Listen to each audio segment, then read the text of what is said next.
amis lecteurs, amis passants, je vous donne bien le bonjour.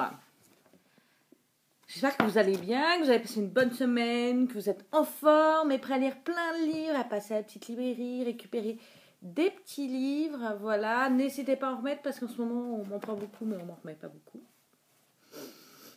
Je suis toute déçue. Bref, voilà. On revient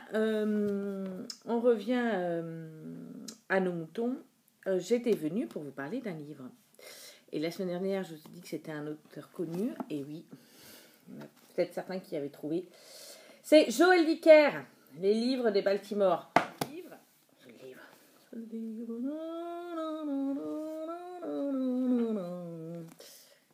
Mais qui est Joël Dicker? Joël Dicker, c'est ce hyper gros best-seller de l'année dernière, La vérité sur l'affaire Harry Kéber, qui était un super bon bouquin, un super bon policier, ou un écrivain en mal d'écriture était venu rejoindre son professeur de l'université pour écrire son nouveau bouquin. Or, quand il arrive, celui-ci était accusé de meurtre. Donc, ça y est. Bon, bref, si vous ne l'avez pas lu, il faut le lire parce que c'était un super livre.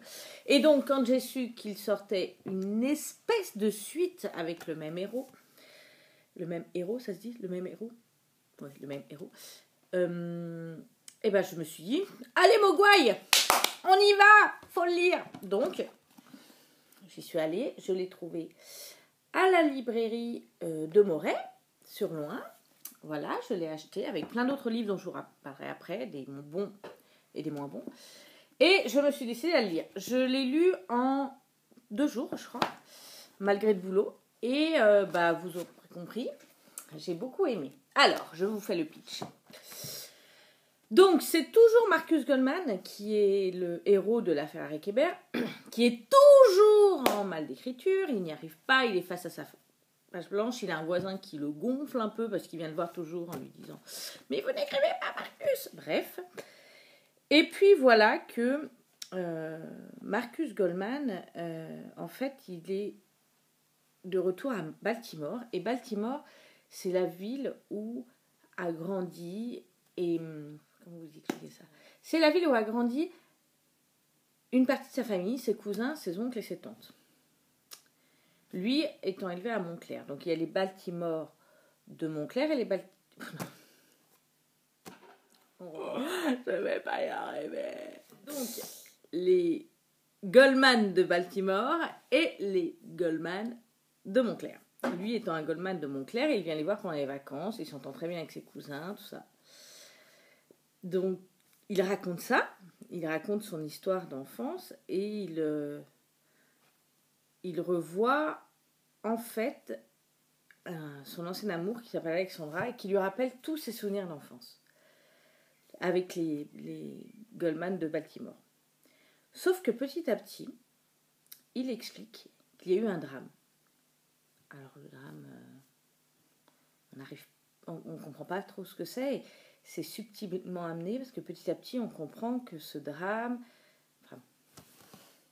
j'ai failli vous spoiler là, un drame terrible qui est arrivé, qui a fait que Alexandra et lui se sont séparés et donc on s'accroche comme des dingues, comme une poulpe sur un rocher. On s'accroche à ce livre, on veut savoir quel drame il s'est passé. Et alors pour tout vous dire, je vais vous raconter une petite anecdote parce que je lisais la nuit et tout d'un coup, le drame arrive. En fait, il arrive dans une ligne à la fin d'un chapitre. Enfin, le début du drame, parce qu'il y a plusieurs drames. Et j'ai fait oh, non comme ça. Ce livre, je l'ai énormément aimé. J'ai encore plus accroché que sur le premier tome. Et puis, en même temps, ça, petit à petit, ça... c'est ce que j'aime beaucoup chez Joël Dicker. Il attaque aussi des points... comme ça, l'air de rien, de la société, des mauvais côtés de la société. Vous savez, commencez à savoir que c'est ce que j'aime. Le racisme, les femmes battues, le harcèlement à l'école.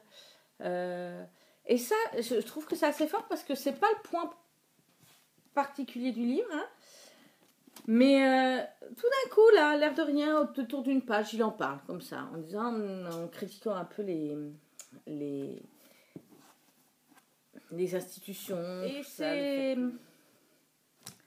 c'est bien fait, c'est fin, c'est bien tourné. Alors, moi, je l'ai payé 22 € dans toutes les bonnes librairies du coin.